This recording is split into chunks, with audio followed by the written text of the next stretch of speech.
Hello there, Tran. Okay, thank you for your work. Normally, we get it back to you much quicker. However, at the moment, there are a lot of students on the online course, so obviously we have to give those to them priority. Now, let's have a look. Dear Sir or Madam, if we don't know this, or dear future family, comma, yeah, but dear Sir or Madam is the safest way. Then we put a little indentation here. I'm now very excited to visit the UK to study English and to stay with you during the program. Good. My name is Tran, a high school student from Hanoi, the capital of Vietnam. I love reading classical novels and playing, parallelism. I love reading classical novels and playing the guitar in my free time. This is a very useful structure to learn, parallelism, and we cover that in much more detail in my online course. Anyway, I also enjoy cooking, and I will make some Vietnamese dishes for you to try, such as pho and spring roll during my stay in your house. Fantastic! I have started packing clothes for the trip. Could you please tell me about the weather in the UK in June and July?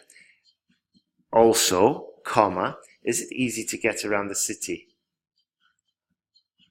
And finally, comma, is the medical service easily accessible in case of emergency? Good. Now, I'm arriving at Heathrow Airport a bit late, around 11 p.m. on 6th of June. Good. And considering either taking public transport or taxi to get to your place. Are bus or train services available then? And is it safe for me to travel at night in the UK? Good. I'm looking forward to receiving some of your advice and meeting you soon. Best regards. Well, here we could just say I'm looking forward to receiving your reply would be better. Or if you want to use advice, we'd say looking forward to receiving your advice and meeting you soon. Not some of your advice, because that means you're only getting some of the advice that they could give you. But really you want them to give you all of the advice that they could give you, if you get what I mean. Best regards is a good way to finish. Excellent work there. So this is really good. We could improve it by using some of the set phrases that are expected for General Task 1 letter writing. Okay? And and these phrases include dear Sir or Madam. I'm writing to let you know. Yeah, I'm writing to let you know that I am very excited to visit the UK. Or I'm writing to let you know that I will soon be participating in the home stay program. Yeah? It's just like I'm writing to let you know. Also some other phrases, please find attached, yours faithfully, or best regards is also good. Okay? So it's good, but we can make it better. You've got some really good grammar skills though. That's really good. Okay, now let's have a look at task 2. How people in the family communicate has been a topic of concern in modern society. Good. Many people think that family members interact less with each other. They say they refuse this idea because the advancement of technology has undoubtedly made communication easier than ever before. What a great start. Grammatically perfect. Well done. Oh, not grammatically perfect, but almost. Okay? Just a small issue. Family members. But anyway, great start.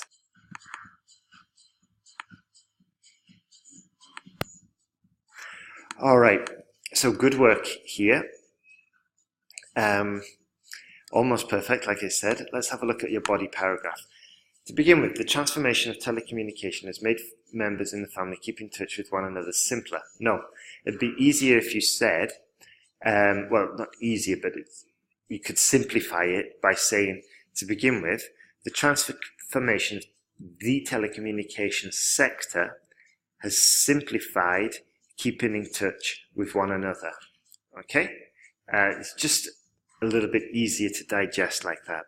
This is because there has been a substantial increase in mobile phone subscribers, and there's also a significant reduction in phone bills. It means, or this means, or if you wanted to go a little bit, actually no, let's not do that. So this means that nowadays almost everyone possesses a mobile phone or a mobile number. Okay, everyone possesses a mobile phone. There's phone calls, and then if we say phone here, we can drop phone there and just say thus. calls among loved ones are made more frequently. Beloved is a bit too strong, okay? Or calls among or calls between family members are made more frequently. For example, I talk over the phone with my siblings daily to catch up with their situations since my subscribed mobile phone package is unlimited. Okay, good, but we could be a little bit more succinct. Also, there is a way to transform your examples to make them sound more academic, okay?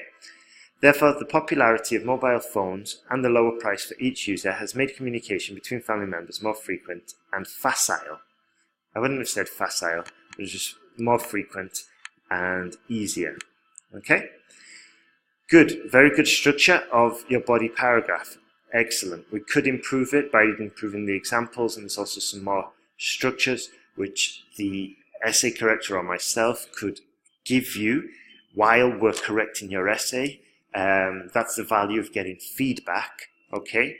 We can spot errors and teach you things specific that you need to get to that 7.5, but we could only do that if we've got like a lot of your essays and you're writing a lot and we're like actively helping you, okay, and pushing you and giving you feedback to improve. But that can only be done with more like essay corrections. In addition, the development of the internet has tremendously changed how family members communicate, especially among those living far away. This is because Wi-Fi is now easily accessible using some apps such as FaceTime, capital F, WhatsApp, capital W. Okay, so is free of charge. That added on to the end is confusing. Let's put it at the beginning, and then we can just keep these together, okay, these examples. So this is because Wi-Fi is now easily accessible and often free of charge.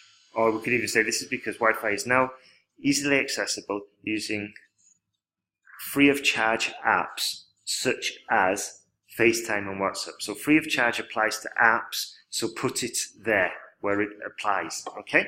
As a result, people can contact with their relatives in home countries with ease without thinking about the cost. For instance, every day my father, okay, another way, so we need to transform these examples. For instance, every day my father who's living in Vietnam either texts or calls me who's studying in Melbourne.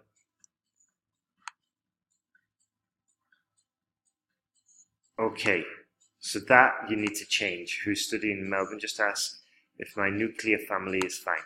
Also, be careful. We wouldn't really use nuclear family here in this context. Also, that needs to be rephrased because it's not very clear. For instance, every day my father, who's living in Vietnam, either texts or calls me. Yeah, we could just say, for instance, every day my father makes calls to Melbourne from Vietnam to call with me or to chat and get updates about my life, okay? If we do it like that, it's much clearer and we avoid this structure. Therefore, the progress in information technology has enabled those who live far away to communicate with their parents comfortably and frequently. Okay, so as you can see, there are a few errors here that you could only improve by getting more feedback, okay? And I honestly think that's the best way you're going to get to a 7.5. But either way, tell me how it turns out. Tell me your results, okay? In conclusion, there is definitely more communication among family members today thanks to the development of telecommunications and information technology. Excellent. Good work there. Very good. Like the paragraph structure, it's very concise, very coherent, but there's still room for improvement. So good luck with your exam. Let me know the results, and if you want to carry on working together, there's some links in the message that I sent you, and I think it would be beneficial, especially getting more feedback. Okay? Great work.